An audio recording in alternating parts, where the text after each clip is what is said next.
विधानसभा धर्मजयगढ़ विधानसभा संचालित श्री राधेश्याम राठिया जी से चैनल के रिपोर्टर धर्मेंद्र कुमार मंडल ने विशेष बातचीत की।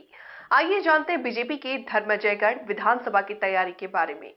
आज हम विधानसभा क्षेत्र धर्मजयगढ़ के यहाँ के जो विधानसभा के संचालक के यहाँ आए हुए हैं। मैं अपना परिचय बताना चाहूँगा। मैं धर्मेंद्र महंत, रायगढ़ जिला का जो है जिला संवाददाता टाइम टीवी 24 एक्सप्रेस का।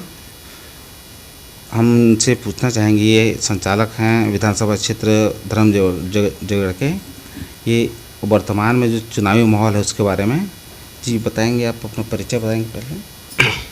मैं राधेश्याम राठिया जी वर्तमान धर्मजयगढ़ विधानसभा का संचालक का दायित्व है और अभी मैं संचालक में दायित्व पद पर हूँ। बताइए। तो अभी हम आपसे ये जानना चाहते हैं कि वर्तमान में अभी जो चुनावी माहौल है, तो आपको इस माहौल को देखते हुए आप क्या लग रहा है कि अभी यहाँ का जो जनता है और यहाँ का जो मानसिकता है आदमियों का और पार्टी के प्रति जो कार्यकर्ता हैं उन लोग का जो कार्य करने का जो प्रणाली है, वो हिसाब से यहाँ आपकी जो सरकार है वो आने का कितने चांसेस हैं? अभी वर्तमान में तो देखिए, हमारे विधानसभा में भारतीय जनता पार्टी के पक्ष में पूरे आम जनता तैयार हैं और सब पूरा भारतीय जनता पार्टी के समर्थन दे रहे हैं। और जिस हिसाब से हमारे यहाँ जो समर्थन मिल रहा है उसी हिसाब से सभी पूरे छत्तीसगढ़ में हमारे सरकार विधायक चुनेंगे और सरकार भी बनाएंगे हम। अच्छा, क्या आपकी बीजेपी सरकार आने की कितने चांसेस है यहाँ लग रहा है?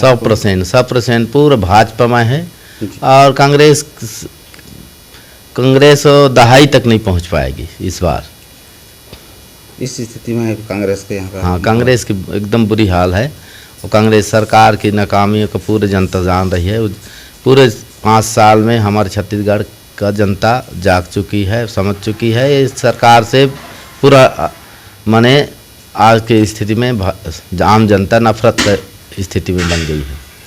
वर्तमान में क्या है, यहाँ पूरे जनता जो है गरीब मजदूर से लेकर हर वर्ग के, मतलब जो गांव से लेकर शहरी क्षेत्र में जो है जितने जो कांग्रेस का जो सरकार वर्तमान चल रहा है उनके द्वारा जो वादा किया गया था किसानों के लिए, महिलाओं के लिए, युवाओं के लिए, तो उस पे जो है उनके द्वारा जो कार्य जो वादा किया गया था वो उनके द्वारा पूर्ण रूप से उस वादा को निभाया गया है? 36 वादा कांग्रेस सरकार ने की थी, कांग्रेस पार्टी ने। 36 में भी एक भी वादा पूरा नहीं हुई है। और हमारे छत्तीसगढ़ की जनता जो नरेंद्र मोदी जी 40 लाख मकान प्रधानमंत्री आवास जो छत्तीसगढ़ की जनताओं को दिए थे माननीय प्रधानमंत्री जी, उनको रोक रखा है। रोक करके गरीब के जो घर बनना था उसको बनने नहीं दिया। ये कांग्रेस सरकार पूरी तरह से भ्रष्टाचार में डूबी हुई है, एकदम लिप्त हैं। जहाँ जाओ सभी में भ्रष्टाचार। नल जल केंद्र सरकार की योजना है, उनको ऐसे ठेकेदार को दिए हैं, सब जगह नल जल में जितने माने पाइप लगाए हो सब कमीशन खोरी में पाइप का क्वालिटी नहीं है। और केंद्र सरकार जो दे रही है वही है, बाकी राज्य सरकार के कुछ हो ही नहीं रहा है। 36 वादा में एक भी वादा बता दे कांग्रेस पार्टी ना। तो यहाँ का पूरे किसानों का कर्जा माफ़ हुआ, ना ही शराबबंदी किए। शराबबंदी का ढोल गंगा जल लेकर के कसम खाए थे, एक वो बता दे घर पहुँच करके दे रहे हैं शराब। बल्कि अभी किसानों को और 2 रुपये किलो में खाद गोबर खाद ले करके धूल मिट्टी कंकड़ मिला करके जबरन किसानों को 10 रुपये किलो में मन जबरन दे रहे हैं। जबकि अब आपको बता देना हूँ, यूरिया जो खाद है 266 रुपया है और 50 किलो का भर्ती रहता है। गोबर खाद 30 किलो है, 300 रुपये हमारे किसान को दे रहे हैं जबरन का, वो भी धूल धक्कड़ मिलाकर मिट्टी मिला करके दे रहे हैं। तो यहाँ की सरकार पूरी तरह फेल है।